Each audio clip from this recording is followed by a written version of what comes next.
తెలుగు ప్రేక్షకులకు అలానే రైతు సోదరులకు నమస్కారాలు. నేను మీ ఆంధ్రప్రదేశ్ వెదర్‌మ్యాన్ సాయి ప్రణీత్‌ని మాట్లాడుతున్నాను. పసిఫిక్ మహాసముద్రంలో ఎల్‌నినో తీవ్రత అనేది మరింత ఉధృతమైంది. ఉష్ణోగ్రతలు సాధారణం కంటే చాలా ఎక్కువగా నమోదవుతోంది. తాజా ఫోర్కాస్ట్ ప్రకారం ఈ ఎల్‌నినో వచ్చేసి మరింత బలపడి ఋతుపవనాలు చివరి దశకు వెళ్ళే వరకు బాగా బలపడే అవకాశాలు అయితే కనిపిస్తోంది. దీని వలన ఋతుపవనాల మీదుగా తీవ్రమైన ప్రభావం చూపే అవకాశాలు అయితే ఈ ఎల్‌నినో వలన మనకు ఉండబోతోంది. గత 150 సంవత్సరాలతో పోలిస్తే ఈసారి వచ్చే ఎల్‌నినో అత్యంత తీవ్రంగా ఉండే అవకాశాలు అయితే ఖచ్చితంగా కనిపిస్తోంది. 1877లో మనకు భారతదేశంలోనే అత్యంత ప్రమాదకరమైన కరువు అనేది సంభవించింది. కానీ ఈసారి ఎలా ఉంటుంది అన్న దాని గురించి మనకు సరిగ్గా తెలియదు. కానీ ఎల్‌నినో యొక్క తీవ్రత అనేది చాలా ఎక్కువగా ఉండే అవకాశాలు కనిపిస్తుంది. 1877 ఎల్‌నినో కంటే చాలా ఎక్కువగా ఉండే అవకాశాలు ఈసారి మనకు ఖచ్చితంగా ఈ ఎల్‌నినో వలన కనిపిస్తోందండి. సో ఈ ఎల్‌నినో ఎలా ఉండబోతుంది, అలానే రాగల 3-4 రోజుల్లో మనకు వర్షాలు పడే అవకాశాలు ఉన్నాయి. దాని గురించి కూడా ఒకసారి మనం మాట్లాడుకుంటాం. పూర్తిగా మనము వాతావరణం ఎలా ఉంటుంది అన్న దాని గురించి తెలుసుకుంటామండి. ఈ వీడియో చాలా ముఖ్యమైన వీడియో, అందరూ చివరి దాకా చూస్తారని నేను మనస్ఫూర్తిగా అందరికీ కోరుకుంటున్నానండి. ఇక్కడ మనం తీసుకున్నామంటే వాతావరణ పరిస్థితిలో చాలా భయంకరమైన మార్పులు అనేవి వస్తున్నాయి. 1877 అంటే 1877 ఆ టైంలో మనకు ఒక తీవ్రమైన ఎల్‌నినో అనేది ఏర్పడింది. ఇక్కడ చూసినామంటే చాలా తీవ్రమైన ఎల్‌నినో. ఆ తీవ్రమైన ఎల్‌నినోలో మనకు ఉష్ణోగ్రతలు 2.8 డిగ్రీస్ ఉంది. అదే చాలా తీవ్రమైనది. తర్వాత మనకు 15, 16లో కూడా మరొక్క ఎల్‌నినో అనేది ఏర్పడింది. అది కూడా చాలా తీవ్రమైన ఎల్‌నినో అని మనం చెప్పుకోవచ్చు. కానీ ఈసారి మనకు ఫోర్కాస్ట్ ఏం చెప్తుంది అంటే దాదాపుగా 3.6 డిగ్రీస్ అంటే అప్పుడు 1877 వచ్చిన దానికంటే ఇంకొక డిగ్రీ ఎక్కువగా మనకు ఎల్‌నినో ప్రభావం అనేది ఉంటుంది. అంటే అప్పుడు మనకు వచ్చిన దానికంటే ఇప్పుడు మనకు దాదాపుగా రెండింతలు మనకు ఎల్‌నినో ప్రభావం అనేది ఎక్కువగా ఉండే అవకాశాలు కనిపిస్తుంది. కానీ భారత వాతావరణము ఏ విధంగా ఉంటుంది అన్న దాని గురించి చివరిలో తెలుసుకుంటాము. కానీ ప్రస్తుతానికైతే రాగల రోజుల్లో మనకు ఎలాంటి వాతావరణ పరిస్థితి ఉంటుంది అన్న దాని గురించి మొదట మనం మాట్లాడుకుంటాం. చాలా చకచకా మాట్లాడుకుంటామండి. ఇది ముఖ్యంగా మనకు ఉత్తర బంగాళాఖాతంలో ఒక అల్పపీడనం ఏర్పడింది. ఈ అల్పపీడనం వచ్చేసి ఉత్తర దిశగా కదిలి మెల్లగా మనకు జార్ఖండ్ వైపుగా వెళ్ళి ఆ తర్వాత మధ్యప్రదేశ్లోకి ప్రవేశించే అవకాశాలు కనిపిస్తుంది. ఈ ట్రాక్ అనేది మనకు క్లియర్గా ఉంది. మన తెలుగు రాష్ట్రాల్లో స్వల్పంగా మాత్రమే ప్రభావం ఉంటుంది. రాగల ఒక 3 రోజులు అక్కడక్కడ మనం వర్షాలు చూసే అవకాశాలు అయితే కనిపిస్తుంది. సాయంకాలం, రాత్రి అలానే అర్ధరాత్రి వరకు కూడా కొన్ని ప్రాంతాలలో వర్షాలు కురిసే అవకాశాలు తెలుగు రాష్ట్రాలలో మనకు ఈ రోజు నుంచి మెల్లగా ప్రారంభమయ్యే అవకాశాలు కనిపిస్తుంది. నిన్న మనం తెలంగాణ రాష్ట్రంలో అక్కడక్కడ వర్షాలు చూసాం. కానీ ఈరోజు మనకు వర్షాలనేవి ఆంధ్రలో కూడా చూసే అవకాశాలు అయితే కనిపిస్తుంది. ఒక్కసారి వాతావరణ పరిస్థితి తీసుకున్నామంటే 16 జూలై అంటే ఈరోజు ఎలాంటి వాతావరణ పరిస్థితి ఉంటుంది అంటే రాయలసీమ జిల్లాల్లోని పలు భాగాల్లో అక్కడక్కడ మాత్రమే సాయంకాలం లేదా రాత్రి సమయాలలో వర్షాలు. అలానే మనకు మధ్య కోస్తాంధ్ర జిల్లాలు అంటే గుంటూరు, కృష్ణా, ఉభయ గోదావరి జిల్లాలలో కూడా సాయంకాలం లేదా రాత్రి సమయాలలో అక్కడక్కడ మాత్రమే పాసింగ్ షవర్స్ ఉండే అవకాశాలు కనిపిస్తుంది. అంటే కొంచెం సేపు మాత్రమే వర్షాలు ఉండే అవకాశాలు ఖచ్చితంగా కనిపిస్తున్నాయి. ఉత్తర కోస్తాంధ్ర జిల్లాల్లో కూడా పలు భాగాలలో అక్కడక్కడ మాత్రమే సాయంకాలం లేదా రాత్రి సమయాలలో వర్షాలను చూసే అవకాశాలు ఖచ్చితంగా కనిపిస్తుంది. కానీ ఈ వర్షాలు వచ్చేసి తక్కువగానే ఉంటుంది, తక్కువసేపే పడుతుంది. పడినంతసేపు కాస్తంత మోస్తరు నుంచి భారీగా ఉన్నా కానీ చాలా చకచకాన్ని వెళ్ళిపోతుంది. కాబట్టి ఎక్కువసేపు ఉండదు. కాబట్టి ఎక్కువ మనకు వర్షాలు అనేవి నమోదయ్యే సూచనలు లేవు. దాంతోపాటుగా వచ్చేసి ఉత్తర ఈశాన్య తెలంగాణ జిల్లాల్లో కూడా కొంచెం వర్షాలు పడే అవకాశాలు కనిపిస్తుంది. ఆదిలాబాద్ జిల్లా, అలానే కొమరంభీం ఆసిఫాబాద్ జిల్లా, మంచిర్యాల, పెద్దపల్లి, జయశంకర్ భూపాలపల్లి జిల్లా, దాంతోపాటుగా వచ్చేసి మనకు యాదాద్రి భువనగిరి జిల్లా, అలానే వచ్చేసి ఈ పక్కన తూర్పు తెలంగాణలో ఉండేది మహబూబాబాద్ జిల్లా, భద్రాచలము, అలానే వచ్చేసి కొత్తగూడెము, ఇలాంటి ప్రాంతాలలో వర్షాలు చూసే అవకాశాలు అయితే ఖచ్చితంగా ఈరోజు సాయంకాలం అలానే రాత్రి సమయాలలో అయితే కనిపిస్తోంది. హైదరాబాద్ నగరంలో కూడా సాయంకాలం లేదా రాత్రి సమయాలలో అక్కడక్కడ వర్షాలు పడే అవకాశాలు, కొన్ని చోట్లలో మోస్తరు నుంచి భారీ వర్షాలు పడే అవకాశాలు, కొన్ని లోకలైజ్డ్గా ఉంటుంది. ఎక్కువ శాతం అనేది మనకు హైదరాబాద్లో నమోదయ్యే అవకాశాలు ఈరోజు తక్కువగా ఉందండి.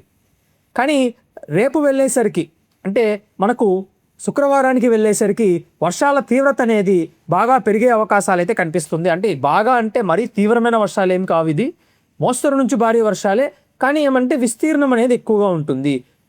ఈరోజు మనకు అక్కడక్కడ మాత్రమే ఉంటుంది, రేపు మనకు కొంచెం ఎక్కువ చోట్లలో పడే అవకాశాలు కనిపిస్తుంది. ఇక్కడ చూసినామంటే తూర్పు తెలంగాణ జిల్లాల వ్యాప్తంగా మనము వర్షాలు చూసే అవకాశాలు అయితే కనిపిస్తున్నాయి. దాంతోపాటుగా వచ్చేసి హైదరాబాద్ నగరంలో కూడా ఖచ్చితంగా వర్షాలు ఉంటుంది రేపు. కర్నూలు, నంద్యాల, కడప జిల్లాల్లో కూడా వర్షాలు ఉండే అవకాశాలు అయితే కనిపిస్తుంది. అలానే నెల్లూరు, తిరుపతి, దాంతోపాటుగా ప్రకాశం జిల్లాతో పాటుగా చిత్తూరు జిల్లాల్లో కూడా అక్కడక్కడ మనం వర్షాలు చూసే అవకాశాలు కనిపిస్తున్నాయి. మధ్య కోస్తాంధ్ర జిల్లాలు అంటే విజయవాడ, గుంటూరు, అలానే విశాఖపట్నం నగరం, కాకినాడ, విజయనగరం, శ్రీకాకుళం జిల్లాల్లో కూడా అక్కడక్కడ చెల్లాచెదురుగా మనం వర్షాలు చూసే అవకాశాలు కనిపిస్తున్నాయి. ఓవరాల్గా తీసుకుంటే తెలంగాణ రాష్ట్రంలో కావచ్చు, దక్షిణ కోస్తాంధ్ర జిల్లాల్లో మాత్రం కాస్తంత ప్రభావం ఉండే అవకాశాలు అయితే ఖచ్చితంగా మనకు అర్థమవుతుందండి. అలానే మనకు శనివారం తీసుకుంటే, సాటర్డే తీసుకుంటే మనకు పూర్తి స్థాయిలో తెలంగాణ రాష్ట్రంలో అయితే వర్షాలు పెరిగే అవకాశాలు కనిపిస్తుంది. మోస్తరు నుంచి భారీ వర్షాలు సాయంకాలం, రాత్రి, అలానే అర్ధరాత్రి సమయాలలో హైదరాబాద్ నగరం కావచ్చు, తూర్పు తెలంగాణ జిల్లాలతో పాటుగా పశ్చిమ తెలంగాణ జిల్లాలు, అలానే ఉత్తర కోస్తాంధ్ర జిల్లాల్లో అయితే వర్షాలలో మార్పులు అనేది ఉండే అవకాశాలు కనిపిస్తుంది. అంటే వర్షాలు పెరిగే అవకాశాలు కనిపిస్తున్న ఈ వర్షాలు మోస్తరు నుంచి భారీగా కొద్దిసేపు మాత్రమే ఉంటుంది కాబట్టి ఎక్కువ మనకు వర్షాలు అనేవి ఉండే అవకాశాలు కనిపించడం లేదు. ఇది మనం అర్థం చేసుకోవాలండి ఈ యొక్క వాతావరణ పరిస్థితి నుంచి. కానీ ఓవరాల్గా మనం 10 రోజులు తీసుకుంటే మోస్తరు నుంచి భారీగానే ఉంది. ఎక్కడా మనకు ఈ పైన ఇక్కడున్న ఈ ఎర్రటి రంగు అనేది మనకు ఆంధ్రాలో లేదు, అలానే తెలంగాణలో కూడా లేదు. కాబట్టి మన తెలుగు రాష్ట్రాల్లో అయితే అంతగా మనకు వర్షాలు అనేవి ఉండవు. కానీ వర్షాలు అనేవి అక్కడక్కడ పడుతుంటుంది. కొన్ని రోజులు విస్తారంగా అంటే విస్తీర్ణం ఎక్కువగా ఉంటుంది, కొన్ని రోజులు విస్తీర్ణం తక్కువగా ఉన్నా అలా వచ్చి వెళ్ళిపోయే వర్షాలే కాబట్టి మనకు ఎక్కువ వర్షపాతం అనేది నమోదయ్యే అవకాశాలు మాత్రం లేవు. మహా అంటే 10 సెంటీమీటర్లు లేదా 12 సెంటీమీటర్లు 24 గంటల్లో నమోదవుతుంది. కానీ 20 సెంటీమీటర్లు 25 సెంటీమీటర్ల వరకు మాత్రం వర్షాలు అనేవి ఎక్కడా నమోదయ్యే అవకాశాలు అయితే మనకు లేవండి ప్రస్తుతానికి. ఇప్పుడు మనము ఎల్నినో యొక్క ప్రభావం గురించి వీడియో మొదట్లో మనం మాట్లాడుకున్నాం. ఎల్నినో అనేది వస్తుంది, దాని వలన ఎక్కువగా మనకు భారత భూభాగం మీదుగా ప్రభావం చూపే అవకాశాలు ఉంటున్నాయి. 1877లో మనకు ఎల్నినో కంటే ఇది చాలా తీవ్రంగా ఉంటుంది అన్న దాని గురించి మనం మాట్లాడుకున్నాం కదండి. ఇప్పుడు మనము ఫోర్కాస్ట్లు చూద్దాము, ఏ విధంగా మనకు వాతావరణ పరిస్థితి అనేది ఉండే అవకాశాలు ఉంటున్నాయి రాగల రోజుల్లో అన్న దాని గురించి మనము అవగాహన అనేది తెచ్చుకుంటామండి. ఇక్కడ మనం తీసుకుంటే ఈ ఫోర్కాస్ట్ అనేది మారుతూ ఉంటుంది, దీన్నే మనము పర్మనెంట్ అనుకోకూడదు. కానీ ఇది ఏంటి అంటే ఒక సూచన, అంటే ఎలా అంటే ఇలా ఉండబోతుంది అనే ఒక సంకేతము అని అనుకోవాలి, కానీ ఇలానే ఉంటుంది అని అనుకోకూడదు ఇది. కాబట్టి ఒకసారి మనం చూద్దాము. ఇక్కడ చూస్తే ఎల్నినో యొక్క ప్రభావం వలన భారత భూభాగం మీదుగా సాధారణం కంటే తక్కువ వర్షాలు అనేవి ఆగస్టు సెప్టెంబర్ నెలల్లో ఉండే అవకాశాలు కనిపిస్తున్నాయి. ఆగస్టు సెప్టెంబర్ నెలల్లో మనకు తెలుగు రాష్ట్రాలతో పాటుగా సమస్త భారతదేశం అంతా మనకు సాధారణం కంటే తక్కువగానే వర్షాలు ఉండే అవకాశాలు కనిపిస్తుంది. అంటే వచ్చే నెలలో మనకు ఎక్కువగా వర్షాలు అనేవి ఉండే అవకాశాలు అయితే లేవు. ఒక వారం వరకు మనకు మంచి వర్షాలు ఉంటుంది. మిగిలిన 3 వారాలు మనం గతంలో మాట్లాడుకున్నట్లుగానే మిగిలిన 3 వారాలలో మనము సాధారణం కంటే తక్కువ వర్షాలే చూస్తాము.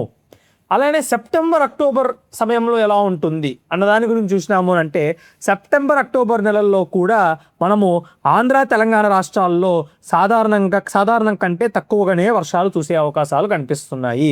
సెప్టెంబర్, అక్టోబర్ సమయం అంటే మనకు ఋతుపవనాలు తిరోగమనం చెందే సమయం, అంటే కిందకు వచ్చే సమయం, అంటే వదిలి వెళ్ళే సమయంలో కూడా మనము సాధారణం కంటే తక్కువగా ఉండే వర్షాలు చూసే అవకాశాలు ఉన్నట్లుగా న్యూమరికల్ వెదర్ మోడల్స్ అనేవి మనకు ఒక సలహా ఇస్తుంది, అంటే సూచనలు ఇస్తున్నాయి. అలానే మనకు ఈశాన్య ఋతుపవనాలు బలంగా ఉండే విధంగా కూడా మనకు సూచనలు ఇస్తున్నాయి. ఏ విధంగా అంటే శ్రీలంక కావచ్చు, తమిళనాడు, దక్షిణ కోస్తాంధ్ర మీదుగా మనకు సాధారణం కంటే ఎక్కువగా ఉండే సిగ్నల్ మనకు చూపిస్తున్నాయి. కాబట్టి ఇక్కడ అప్పర్ టెర్సైల్ అంటే సాధారణం కంటే ఎక్కువగా ఉండేదానికి ఇంత ప్రాబబిలిటీ ఉంది, సాధారణం కంటే తక్కువ ఉండడానికి ఇంత ప్రాబబిలిటీ ఉంది అని 2 ప్రాబబిలిటీలు వేశారు కదండి. ఆ 2 ప్రాబబిలిటీల్లో మనము సాధారణం కంటే తక్కువగా ఉండే ప్రాబబిలిటీ మనకు ఎక్కువగా ఉంది. సాధారణం కంటే ఎక్కువగా ఉన్న ప్రాబబిలిటీ వచ్చేసి కేవలం దక్షిణ కోస్తాంధ్ర జిల్లాలు, తమిళనాడు ప్రాంతము, అలానే శ్రీలంక ప్రాంతం మీదుగా మనకు కొనసాగుతోంది. కాబట్టి అక్టోబర్, నవంబర్, డిసెంబర్ నెలల్లో మనకు ఈశాన్య ఋతుపవనాలు అనేవి దక్షిణ కోస్తాంధ్ర మీదుగా తిరుపతి, నెల్లూరు, చిత్తూరు, అలానే మనకు ప్రకాశం జిల్లాతో పాటుగా మధ్య కోస్తాంధ్ర వరకు కొంచెం సాధారణం కంటే ఎక్కువగా ఉంటుంది. మిగిలిన ప్రాంతాలలో వచ్చేసి సాధారణం కంటే తక్కువగా ఉండే సూచనలు అనేవి మనకు ప్రస్తుతానికి కనిపిస్తున్నాయి. మొత్తం మీదుగా మనము వాతావరణ పరిస్థితిని గమనించినాము అంటే మనకు ఆంధ్ర, తెలంగాణ రాష్ట్రాలలో రాగల ఒక 3-4 రోజులతో పాటుగా వచ్చే ఒక వారం వరకు కొంచెం వర్షాలు పడే అవకాశాలు అయితే కనిపిస్తుంది. ఇంతకాలంగా అసలు వర్షాలే లేని పరిస్థితి కాకుండా కొంచెం కొద్ది గొప్ప మనం వర్షాలు కొనసాగించే ఒక ప్రక్రియ అనేది మనకు స్పష్టంగా కనిపిస్తుంది. కానీ సాధారణం కంటే తక్కువ వర్షాలే ఉండే అవకాశాలు రాగల రోజుల్లో కనిపిస్తున్నాయి. అలానే ఎల్నినో యొక్క ప్రభావం వచ్చేసి ఈసారి గత 150 సంవత్సరాల కంటే తీవ్రంగా ఉండే అవకాశాలు ఖచ్చితంగా కనిపిస్తుంది. కానీ ఈ వర్షాలు ఏ విధంగా పడుతుంది అన్న దాని గురించి మనం చెప్పలేం. కానీ సంకేతాలు అనేవి బలంగా కనిపిస్తున్నాయి. ఆగస్టు, సెప్టెంబర్ నెలల్లో సాధారణం కంటే తక్కువ వర్షాలు పడేదానికి ఎక్కువ సంకేతాలు అనేవి కనిపిస్తున్నాయి. కాబట్టి కాస్త జాగ్రత్తలు తీసుకోండి, నీళ్లను కాపాడుకోండి. నీళ్లు మనకు ఎక్కడ కనిపించినా అది బంగారం కంటే విలువైనట్లుగా మనము భావించాల్సిన అవసరము ఈ సంవత్సరం చాలా గట్టిగా కనిపిస్తోంది.